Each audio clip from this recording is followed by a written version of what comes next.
ذالک یوم مجموع لہ الناس، وہ دن ہے کہ جس کے لیے لوگوں کو لامحالہ جمع کیا جائے گا. وذالک یوم مشہود، اور وہ دن ہے پیشی کا، سب کو پیش ہونا ہے. وما نؤخرہ الی اجل معدود، اور ہم اسے ایک وقت معین تک کے لیے مؤخر کیے ہوئے ہیں. ایک وقت معین ہے اس کا، معدود ہے، گنتی کی گئی ہے اس کی. یہ نہیں ہے کہ کبھی نہیں آئے گا، آئے گا وہ دن. یوم یاتے، جس دن جب کہ وہ دن آ جائے گا. لا تکلم نفس الا باذنہ، کوئی ذی نفس زبان نہیں کھول سکے گا مگر اللہ کے اذن سے. فمنہم شقی و سعید، تو انسانوں میں سے شقی بھی ہوں گے، بدبخت بھی ہوں گے، سعید بھی ہوں گے، نیک بخت ہوں گے. فاما الذین شقوا، تو وہ لوگ کہ جو بدبخت ہیں، ففی النار لہم فیہا زفیر و شہیق، وہ آگ میں ہوں گے جس میں ان کو وہاں چیخنا چلانا ہے، دھاڑنا ہے اپنے درد سے، کرب سے. خالدین فیہا، اس میں وہ ہمیشہ ہمیش رہیں گے. ما دامت السماوات والارض، جب تک کہ رہے آسمان اور زمین. الا ما شاء ربک، سوائے اس کے کہ جو چاہے تیرا رب. یہ ذرا مشکلات القرآن میں سے یہ مقام ہے. یہ واحد مقام ہے کہ جہاں خالدین فیہا ابدا یا خالدین فیہا، اس میں کچھ استثناءات بھی آئی ہیں کہ کب تک یہ رہے گا، جہنم کب تک رہے گی. ما دامت السماوات والارض، جب تک آسمان اور زمین رہیں. اب اس سے مراد ابدیت بھی ہو سکتی ہے، اور اس میں کوئی اشارہ بھی ہو سکتا ہے کہ شاید کبھی کوئی وقت آئے کہ یہ جو آسمان اور زمین کی ایک تخلیق اللہ نے کی ہے، یہ ایک خاص اس کا نظام ہے، ایک وقت میں آ کر یہ نظام بدل جائے، پھر کوئی اور آسمان کوئی اور زمین تخلیق فرمائے. بہرحال اس وقت تک جب تک کہ یہ آسمان اور زمین باقی رہیں گے تو یہ جو جہنمی لوگ جو ہیں وہ جہنم میں رہیں گے. اس میں بھی ایک استثناء، الا ما شاء ربک، اللہ کا اختیار ہے. اگر کسی کو چاہے اس میں سے نکالنا تو اس کا اختیار مطلق ہے. جیسا کہ ہم نے عرض کیا، کئی دفعہ عرض کیا ہے کہ جیسے اہل سنت کے نزدیک اللہ تعالیٰ کے بارے میں ہم یہ نہیں کہہ سکتے کہ وہ اس پر عدل کرنا واجب ہے، لیکن یہ کہ وہ عدل کرے گا. اسی طریقے سے یہ بات کہ اللہ تعالیٰ کا اختیار مطلق ہے، وہ کسی کو چاہے تو نکال لے، لیکن ہم یہ جانتے ہیں کہ کفار کے لیے یہ جہنم جو ہے وہ ابدی ہے، اللہ نکالے گا نہیں. واللہ عالم.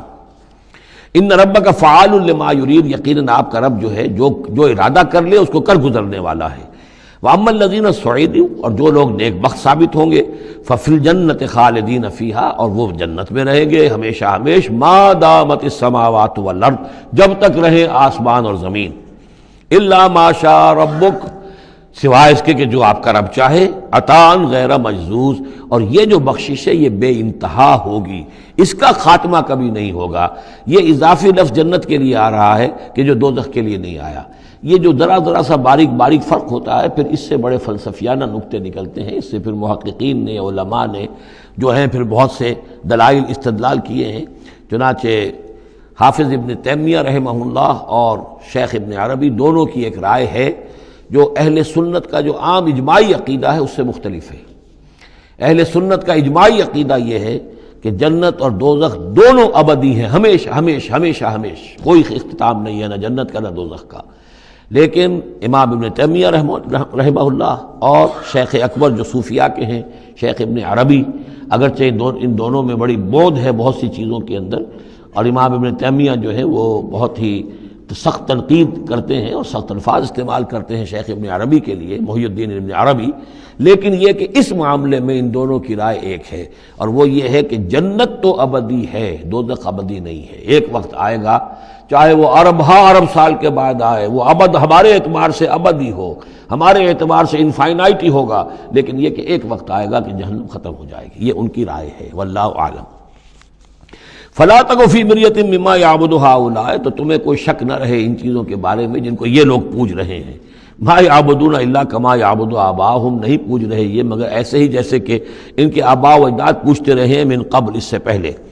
وَإِنَّا لَمُوَفُّوهُمْ نَصِيبَهُمْ غَيْرَ مَنقُوص، اور ہم انہیں ان کا جو اجر اور ثواب اور ان کا بدلہ ہے، حق ہے، پورا دے دیں گے بغیر کسی کمی کے. وَلَقَدْ آتَيْنَا مُوسَى الْكِتَابَ فَاخْتُلِفَ فِيهِ، اور موسیٰ کو ہم نے کتاب دی تھی پھر اس میں اختلافات پیدا کر دیے گئے. وَلَوْلَا كَلِمَةٌ سَبَقَتْ مِنْ رَبِّكَ لَقُضِيَ بَيْنَهُمْ، اور اگر نہ ہوتی ایک بات تیرے رب کی پہلے ہی سے طے، یعنی ایک مدت اور جو ہے اللہ کی طرف سے معین ہے، تو ان کے مابین فیصلہ کر دیا جاتا. وَإِنَّهُمْ لَفِي شَكٍّ مِّنْهُ مُرِيبٍ، اور اب تو حقیقت میں یہ لوگ جو ہیں وہ تورات اس کتاب کے بارے میں کچھ شکوک و شبہات میں مبتلا ہو گئے.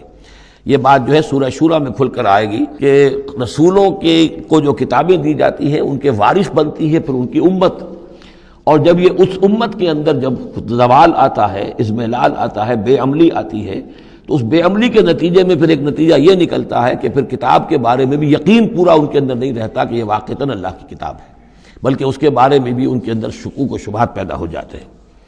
وَإِنَّ كُلًّا لَمَّا لَيُوَفِّيَنَّهُمْ رَبُّكَ أَعْمَالَهُمْ، اور لازماً یہ جتنے بھی لوگ ہیں ان سب کو اے نبی آپ کا پروردگار ان کے اعمال کا پورا پورا اجر دے گا، بدلہ دے گا۔ إِنَّهُ بِمَا يَعْمَلُونَ خبیر، جو کچھ یہ کر رہے ہیں وہ اس سے باخبر ہے۔